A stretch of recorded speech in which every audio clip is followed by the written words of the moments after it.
Olga Kurylenko is one lucky lady.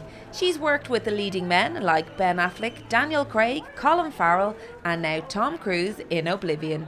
Oblivion tells the tale of drone mechanic Jack Harper, the last man left on Earth 60 years after an alien invasion has destroyed the planet.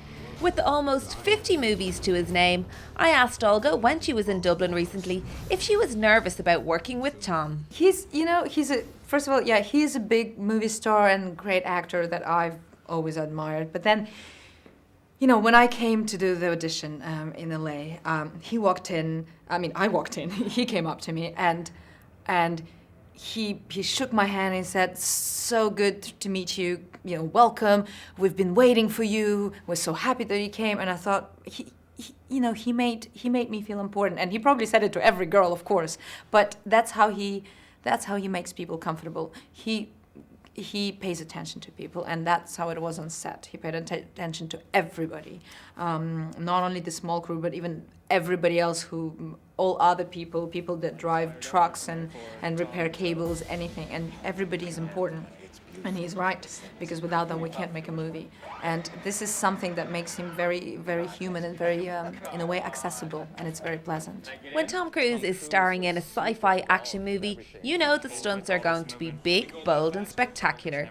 He's known for doing all his own stunts, which means Olga had to do a lot of hers in Oblivion too. We had to fly the bubble ship, which was, of course, we didn't really fly the bubble ship. It was just this bubble mounted on kind of a big arm that was high up in the studio and rotating all kinds of ways. We would do like 3 times 360 and back, and it would simulate turbulence and everything. And so that was quite terrifying. But Tom was sitting right next to me, so I thought, okay, if he's sitting right next to me, nothing is going to happen to me. You kind of feel like you're in good hands. While the action certainly takes centre stage in Oblivion and looks superb on the big screen, there is also a story of love at the heart of this movie, which Olga reckons brings a human element to the story. Maybe for boys it's different, but for women we're, having things flying around and exploding and great action is fun.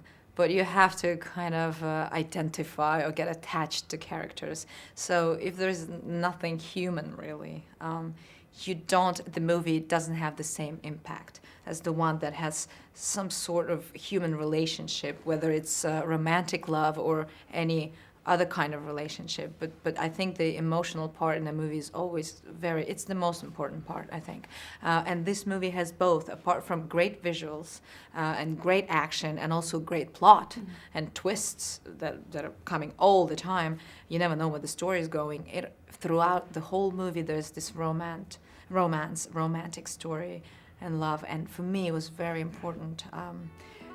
This is the kind of movie I'd watch, you see. Without it, it's different. This may be Olga's first foray into the world of sci-fi, but it's a genre she reckons we're all a little bit obsessed with because we have no idea what will happen in the future.